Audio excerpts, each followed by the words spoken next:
Hello friends. మనం వాళ్ళకి ఎంత చెప్పినా, మనకి ఎంత గడ్డి పెట్టినా, తిట్టినా, ఏం చేసినా మన వాళ్ళు అయితే మారరు. వాళ్ళు అద్దురా నువ్వు అంటరాను అని చెప్పిన బిడ్డ మళ్ళీ వాళ్ళ దగ్గరికి పోతారు, అవమానపడతారు. మళ్ళీ ఇక్కడికి వచ్చి మనకు అవమానించరు, మాకు గుడిలోకి రాణిస్తలేదని చెప్పేసి మళ్ళా అదొక ఏడుపు. ఎందుకు వాడు చీ కొట్టి నువ్వు అంటరాను రా, నువ్వు అద్దురా, నువ్వు రాకరా, నువ్వు వస్తే మాకు గుడి మైల పడుతుందని అన్న బిడ్డ నువ్వు ఎందుకు పోతున్నావు? సిగ్గుసారం లేకుంటే ఇంకా. ఒకసారి ఈ వీడియో చూడండి ఫ్రెండ్స్. సిద్దిపేట జిల్లాలో జగదేవపూర్ మండలంలో అనంతసాగర్ గ్రామంలో అంట దళితులు అక్కడ బోనాల పండుగ నిర్వహిస్తారు. బోనాల పండుగకి దళితులు బోనాలు తీసుకొని వస్తే మీరు రావద్దు, మీరు అంటరాని వాళ్ళని చెప్పేసి వాళ్ళ బోనాలు తీసుకురానివ్వలేదంట. ఒకసారి వీడియో చూడండి. నివాసిని గత ఆదివారం నుంచి ఈ ఊర్లో బోనాలు అనేవి జరుగుతూ ఉన్నాయి.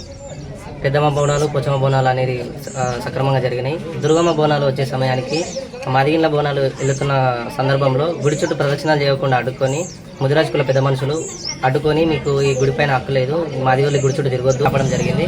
అక్కడ ఉన్న మేము, నాతో పాటు మా ఎస్సీ పెద్ద మనుషులు అందరం నిలబడి మేము ఖచ్చితంగా తిరుగుతాము, మా దేవుడు మైల కానప్పుడు మేము ఎట్లా మైలు అవుతామని చెప్పి మేము ఖచ్చితంగా తిరుగుతాము. గుడి మీద మీకెంత తక్కువ మాకు కూడా అంతే ఎక్కువ గట్టిగా పోరాడితే గుడికి కొంచెం దూరం, గుడి కానకుండా కొంచెం దూరంలో మేము 3 ప్రదక్షిణాలు చేసాం, మీరు కూడా 3 ప్రదక్షిణాలు చేయాలని కండిషన్ తోటి ప్రదక్షిణాలు చేయించడం జరిగింది. బోనాలు కూడా వాళ్ళ దగ్గర కాకుండా కొంచెం డిస్టెన్స్ లో బోనాలు పెట్టడం జరిగింది.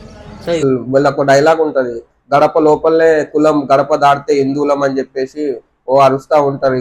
హిందువులం అంతా బంధువులం, గడప లోపలే కులం, గడప దాడితే హిందువులం అని చెప్పేసి. ఇప్పుడు ఏమైంది మళ్ళా? ఆ కులం అందరం హిందువులమే కదా, మరి ఎందుకు దళితులకు గుడిలోకి బిడ్డ రాణిస్తలేరు? దళితులే బోనాలు కావా?